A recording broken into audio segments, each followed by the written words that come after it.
Bonjour à tous, bienvenue dans cette vidéo. Comment créer votre image de cœur d'une API REST Node.js et la publier sur le repo privé GCP Artifact Registry en utilisant comme outil CI GitHub Action.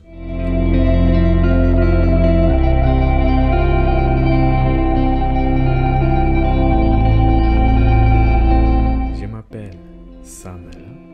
Je suis un apprenant et un perfectionniste perpétuel avec plus de 8 ans d'expérience dans le développement Java en utilisant des architectures monolithiques et à microservices. Je suis passionné par le cloud ou le multi-cloud, le DevOps ou le DevSecOps, l'automatisation des infrastructures cloud avec Terraform ou des outils Aya, les microservices et Kafka. Alors, si l'un de ces sujets vous intéresse, je vous invite à vous abonner et ensemble, nous allons apprendre à déployer des infrastructures dans le cloud et sur le multi-cloud. Abonnez-vous et on se retrouve de l'autre côté de la vidéo. Pour accéder au code source du backend, vous utilisez le lien dans la vidéo. Vous arrivez sur mon repo Git, vous cliquez sur Fork ici. Vous cliquez là. Là, ça doit créer une copie de ce code sur votre repo. Donc, on clique Fork. Et vous avez une copie du code sur votre repo. À ce niveau, vous avez accès à tous les codes de source.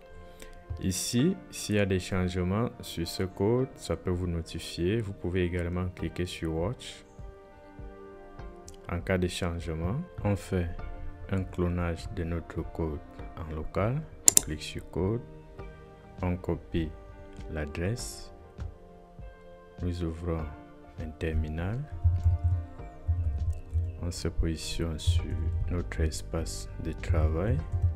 Git clone, on donne l'adresse qu'on a copiée.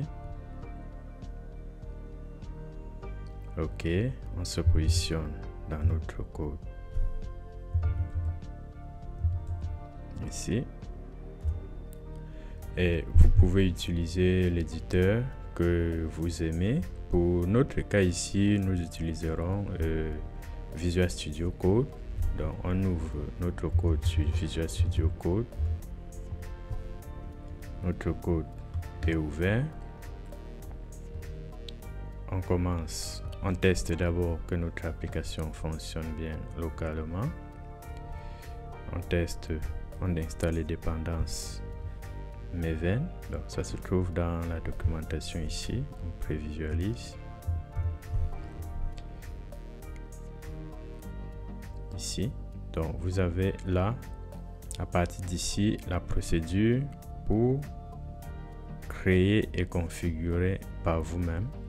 Ici, manuellement, vous pouvez le faire. Créer votre compte de service, générer la clé et ajouter le contenu de la clé sur GitHub Action. Donc, ce sont les étapes que nous allons faire. Là, pour tester notre application locale, nous installons les dépendances.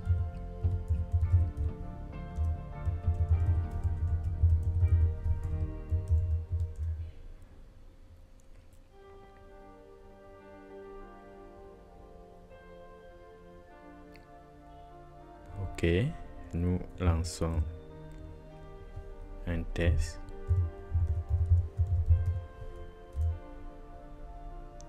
Ok, nous pouvons tester notre application.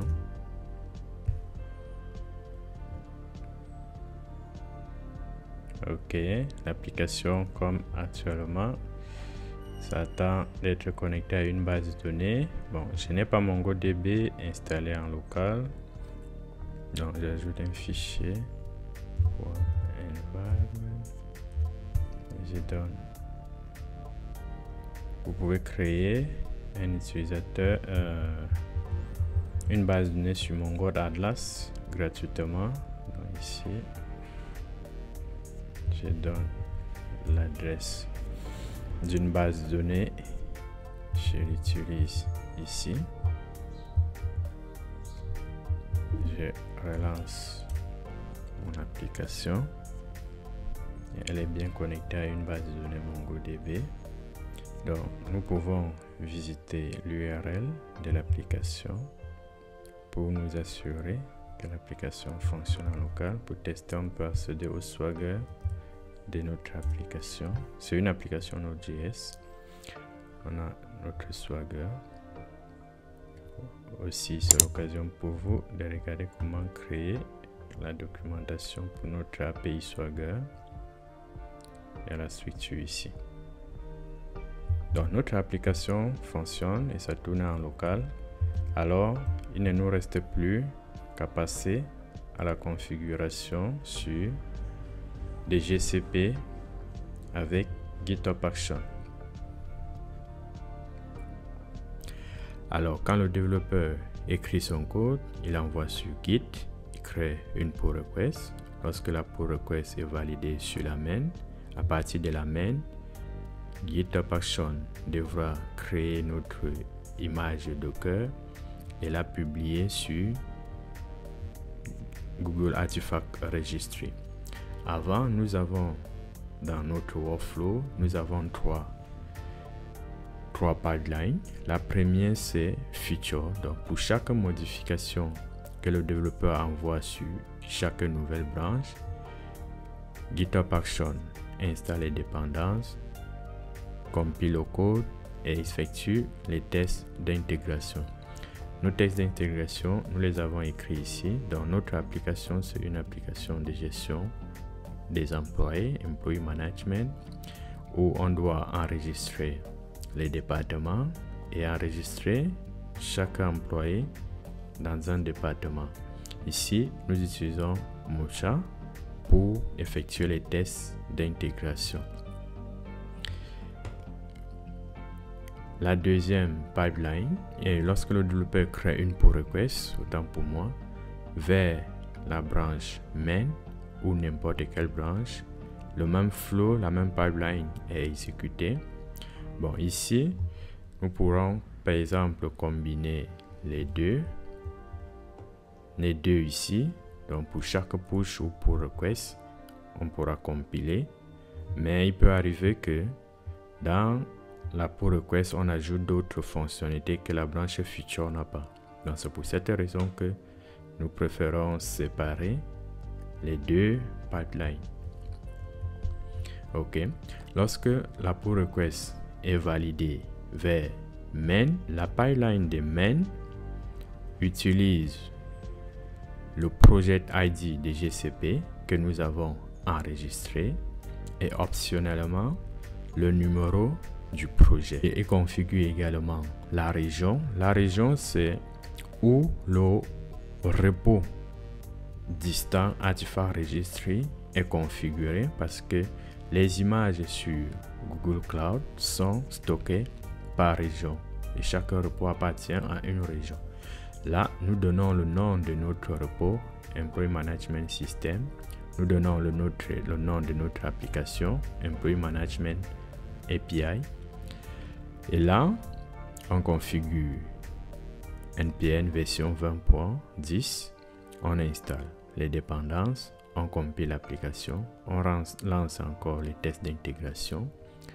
Et ici, nous configurons le SDK de GCP. On construit notre image Docker. Là, c'est le standard pour compiler l'image Docker pour GCP. On donne la région et le repos. Donc, le nom de la région que nous avons défini ici, US4. L'ID du projet, donc l'identifiant du projet que nous avons ici. Nous allons les configurer en secret. On donne le nom du repos.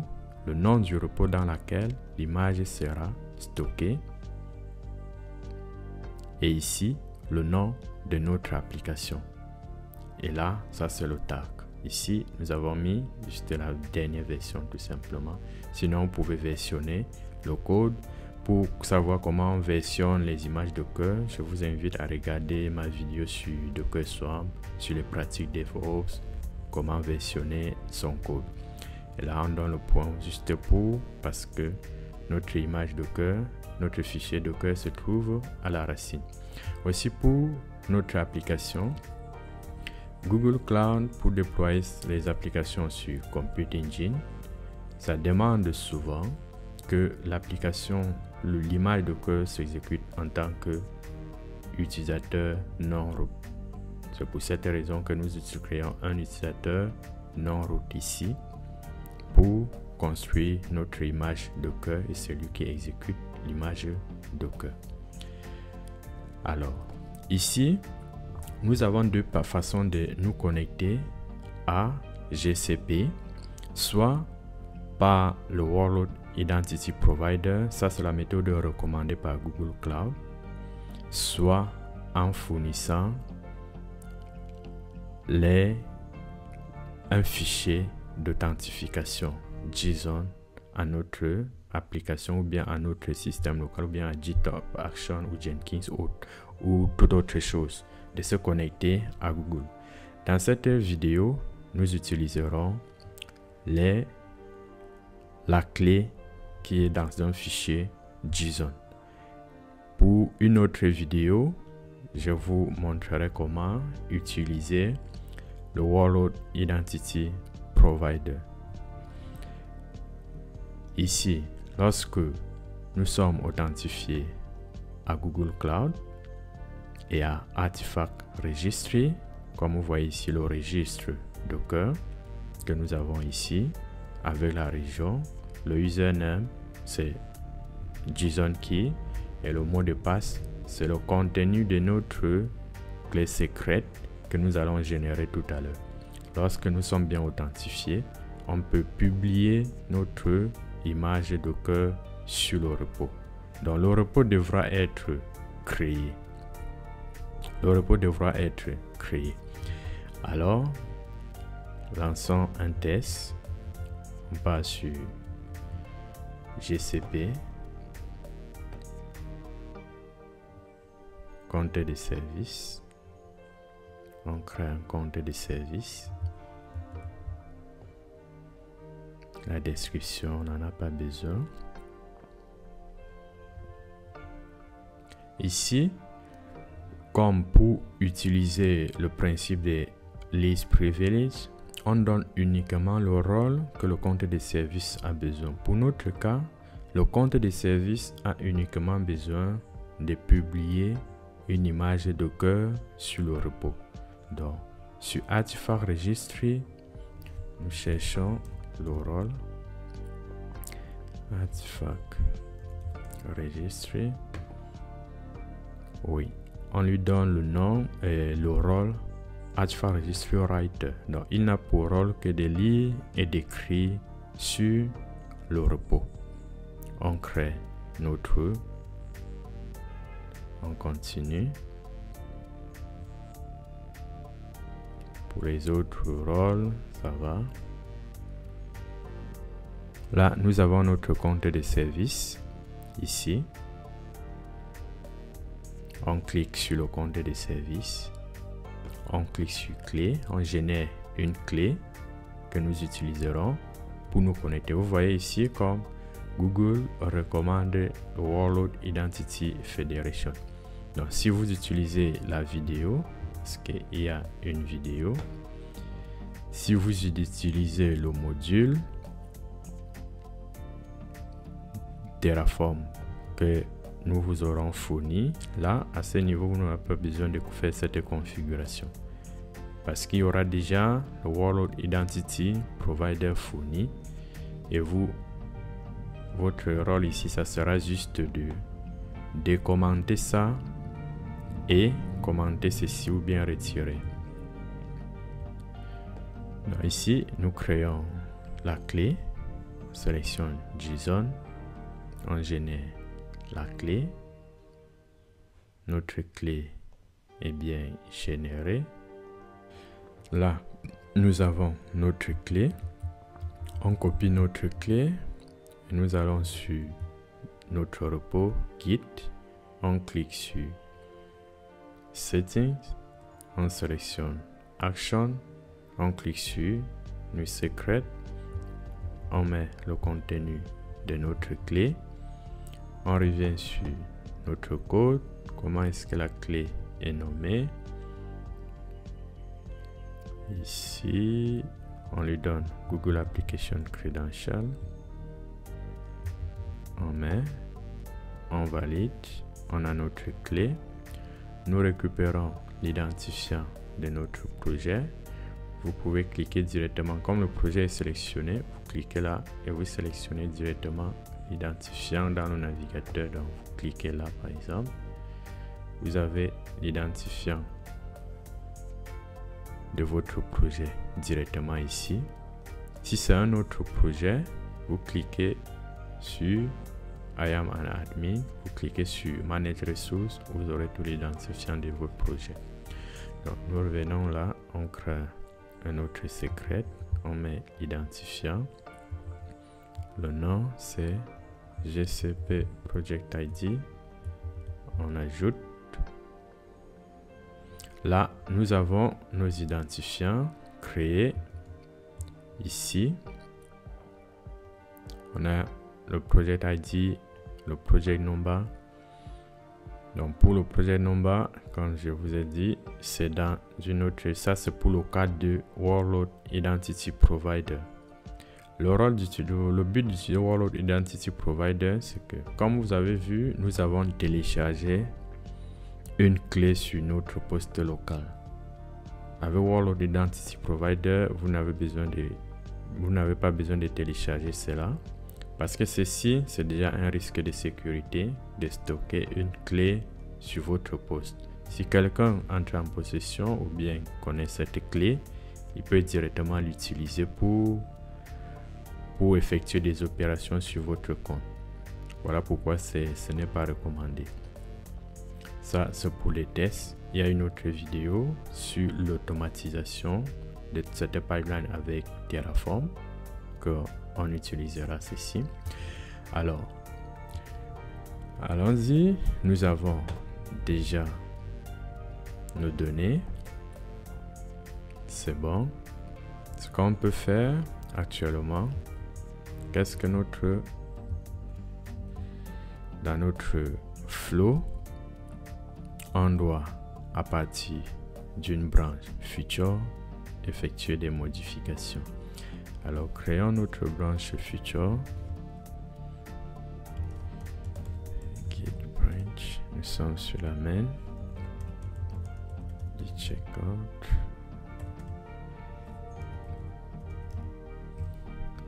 Slash update.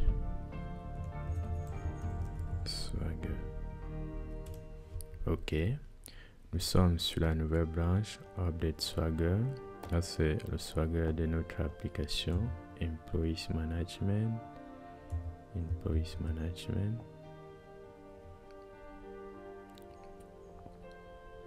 Ok, là, nous avons effectué des changements sur ces trois fichiers. Ok, on fait le commit. Git.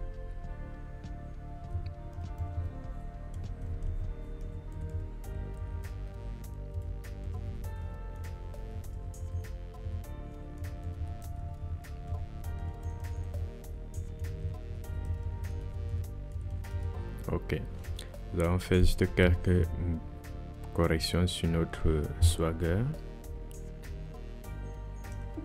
Ah, désolé, on fait commit sans le add.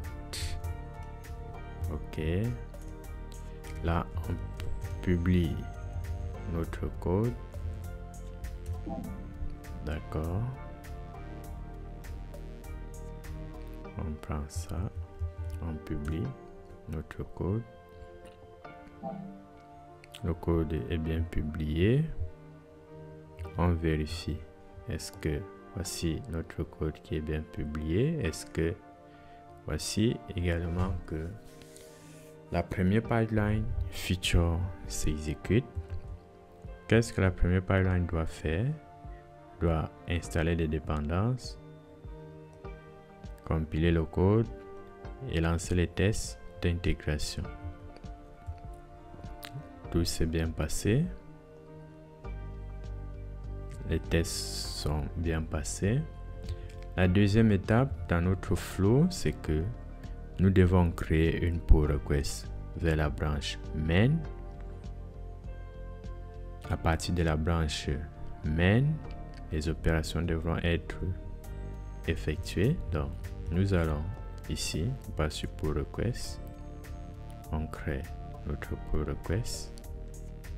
À partir de main, on regarde quels sont les changements. Ici, on voit le flow qui est changé. En ajoutant sur ce flow, on a ajouté Node.js. On voit également le nom, le titre qui est changé. Voici les différentes modifications effectuées. On valide, on crée notre pull request. Les vérifications de la pull request.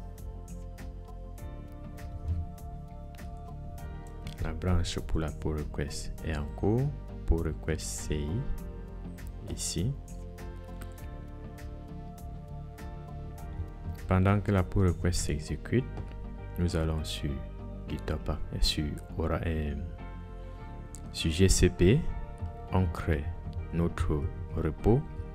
Sur GCP, on passe sur Artifact Registry, repo.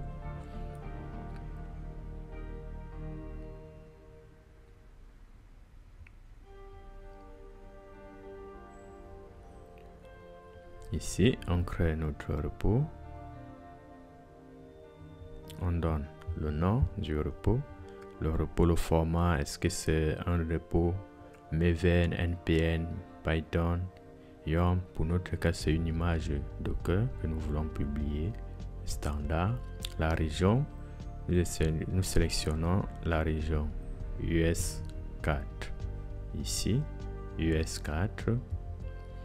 On peut donner une autre région, donc ça dépend de vous. Vous pouvez sélectionner la région que vous voulez. Pour notre cas, on utilise US 4. Ici, la clé sera gérée par Google. Donc, si vous avez vos propres clés pour le client, vous pouvez sélectionner ça. Et là, choisir votre clé. Vous pouvez sélectionner ça. Mais pour notre cas, nous laissons Google gérer la clé. Et là, nous ajoutons notre repo.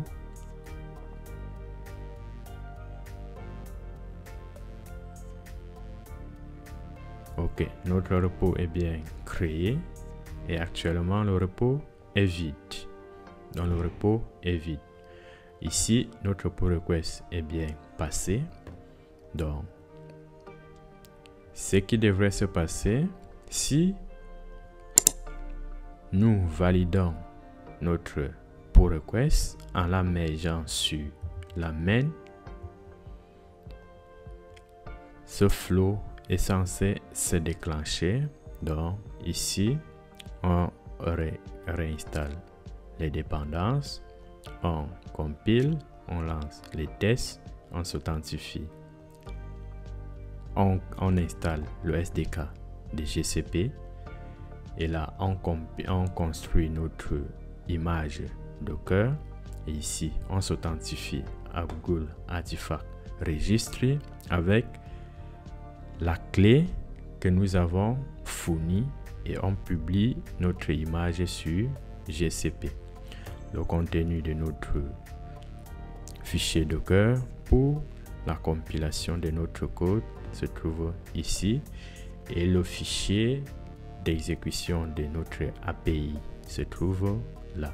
Donc si nous revenons ici source, voici la structure de notre code. Ici, on mesh, tout est ok, on mesh là. Ok, on a bien meshé. Ici, la branche pour publier notre code est en cours exécution, on attend. Lorsque ça finit, nous devrons avoir notre image Docker publiée ici. C'est important ici parce que pour déployer vos applications sur Google Kubernetes Engine, il est recommandé que l'image soit stockée sur GCP. Là, les tests d'intégration sont bien passés.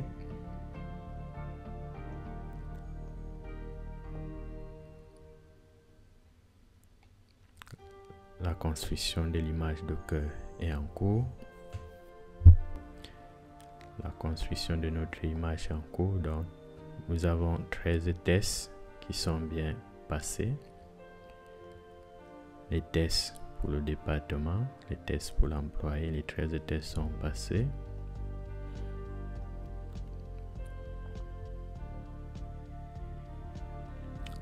La connexion à Artifact Registry est bien effectuée et notre image est bien publiée sur GCP. Notre pipeline s'est bien passé. Donc, si nous venons ici, nous devons avoir notre image Docker. On actualise. Nous avons bien notre image Docker qui est publiée ici avec la dernière version.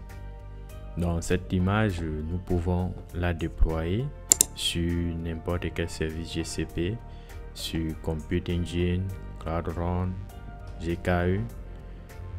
Ceci couvre notre tutoriel comment mettre en place une pipeline pour publier l'image Docker d'une API REST Node.js sur GCP en utilisant GitHub Action, Artifact Registry et un compte de services. À bientôt. Si vous avez aimé la vidéo, n'hésitez pas à vous abonner